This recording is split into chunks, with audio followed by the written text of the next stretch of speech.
early in our career, we had an opportunity to work with a person who was a star, but it didn't quite work out.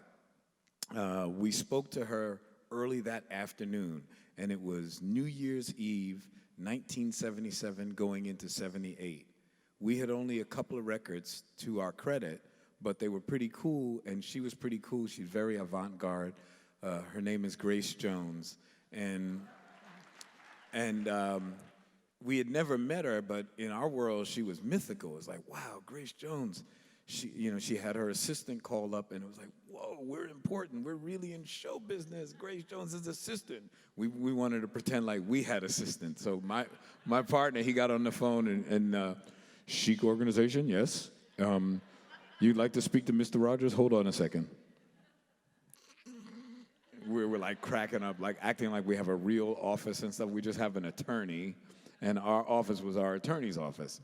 So anyway, we answered the phone, Chic Organization, and so Grace Jones herself gets on the phone and tells us what we have to do to see her that night. We're just listening to her go on, and she says, well, you know, darling, I'm really going to be bad at my Grace Jones impersonation, because it's just the strangest thing ever.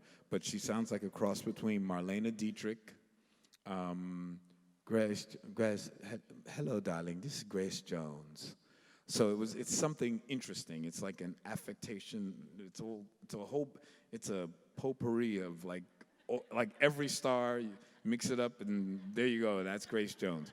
So she's on the phone talking to us, and she says that the only way that we could really understand who she is artistically is we have to see her live show, because she's a performance artist. You know, even though she's a good singer, but really we have to see the whole thing. And she says, so darling, what you do is you come to the back door and you knock really hard and you say, I am personal friends of Miss Grace Jones. And we were like, wow. We had heard all of these rock and roll stories about, you know, like take this M&M color out of the bag and stuff like that and do. So we actually thought that she wanted us to say it like that. We didn't know that that's how she really sounded. I swear to you, true story. We had no idea. So because on her record, she doesn't sound like that. On the record, she's like, time to get down on your knees. And it's all like, nasal, and she's killing it. You know, I'm not, you know.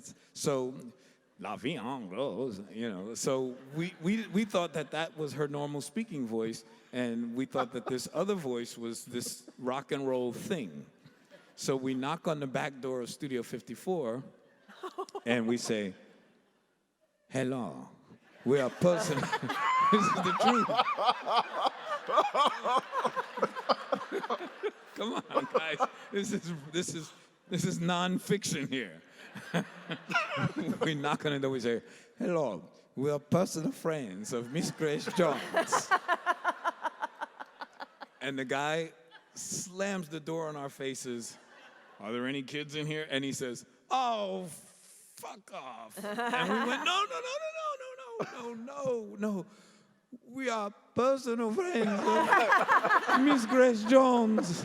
And we keep trying to get this right. And he's been, I told you, F off. And he had a real huffy attitude. So we thought, maybe she meant go to the front door. So, but she was clear as a bell. So we went to the front door, and that's where a guy has the list, and he's going, you, you.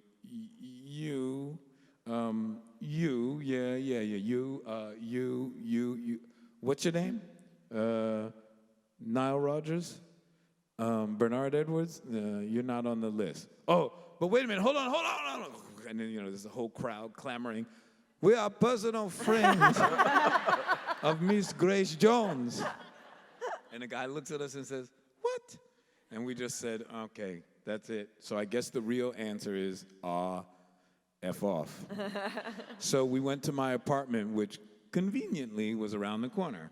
The back door of Studio 54 was on 53rd Street between 8th Avenue and Broadway. My apartment was on 52nd Street between 8th and 9th Avenue. So we went to my apartment, and this is the first thing that we wrote.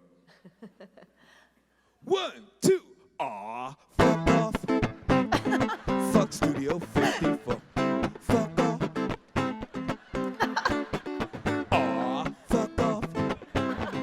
Fuck Studio 54. Fuck off.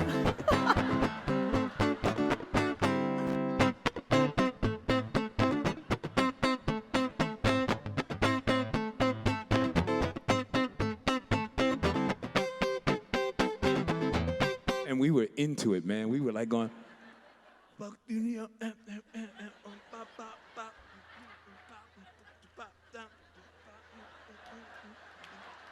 And we were hanging, we were loving it, and we were cracking up. And then all of a sudden, my partner looked at me and said, my man, you know this shit is happening, right? Now, this was 2 years before the first hip-hop record ever came out. So I was like going, how are we going to get F off on the radio? That ain't going to work. You can see it now. Hey there, this is Cousin Brucey with another big hit by the group Chic. It's called Fuck Off, Fuck Studio 54. So we changed it to a euphemism of the word, that F word, so we changed it to, freak off. Freak off. And it was terrible. It was so bad. It was ridiculous. We were forcing it. We were trying to make it work. And then all of a sudden, the light bulb moment came to me. And I went, dude, you know there's a new dance called the freak. And my man said, yeah, my little kids are doing it. I said, why don't we change this from a negative song into a positive song?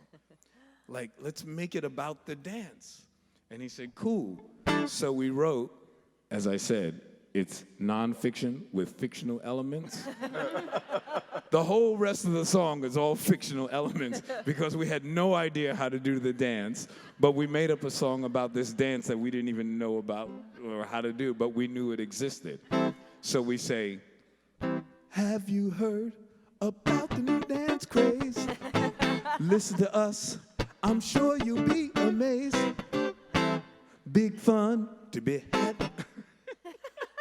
We do everything except tell you how to do the dance. We even say, allow us, we'll show you the way. The freak, say chic, freak out. Freak out. So that's what we did. We made up a song about a dance we didn't know how to do.